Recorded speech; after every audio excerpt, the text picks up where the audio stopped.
Welcome to Mind Your Business LLC Recareering and Rebranding Business Forum with Kathleen Driver and Marva Goldsmith, Part 3.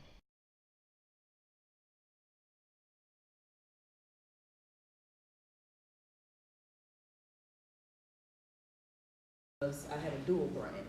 So, do you have any thoughts on someone like myself or others in the room that may have a dual brand? Well, you know, the branding is very much based on the domain that you're operating in. What you're talking about is the business domain and having two brands in the business domain. If there is a way of keeping the messaging separate, then that's great. However, I don't see that the business coach brand will have a negative effect on the IT company. And they can coexist. Because you've owned a business and have been successful, it makes you a great person to do coaching in a business environment. As a business coach, this is how I practice in a real world sense.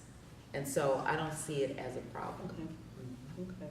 And just as we get back more into social media and the power of social media, I want you to talk a little bit about what that means, because the Washington Business Journal reported recently that social media ad revenue is expected to grow by $6.3 billion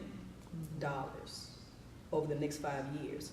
So again, that's a powerful statistic that we all in this room can take advantage of. So what would you recommend to us in terms of how we're branding ourselves personally and professionally to take advantage of social media marketing? Well, one thing is if you write well, I would suggest writing articles about the work that you're doing. So as an example, with the wine tasting company, you might write articles about different types of wines so that you start to establish yourself as an expert in that field. Since it's new, you want people to know that you have a certain expertise. And so if you start to write articles about, what's a Cabernet versus, Merlot, thank you. I agree. And what's the difference between certain types of regions and things of that nature. And then you always have that moniker, whatever the moniker is. Then that way people start to associate the expertise with the moniker. And then you send it out on what's called these article submission services. And so what happens is someone who has a blog about wine, they'll see that you've written about this and they'll place whatever you've written on their blog. And then you start to see yourself in all these different places around the internet. Over time, people start to associate you with wine tasting. The wine lady. That's right.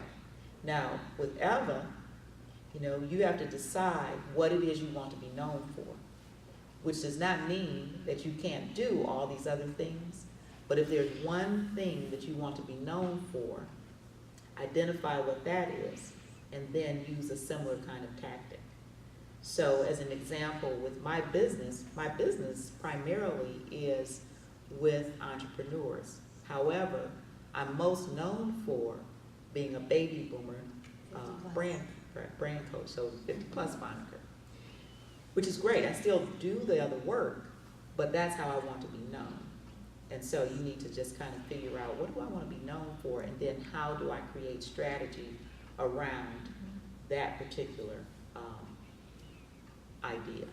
Marva, can you give them the statistic that I know about, but I want you to tell them?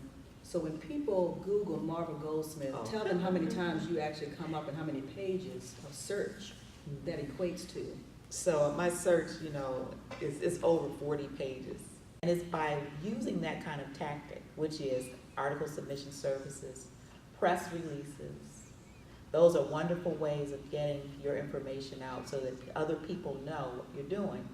And it's not something that you have to do. So you want to leverage your communication.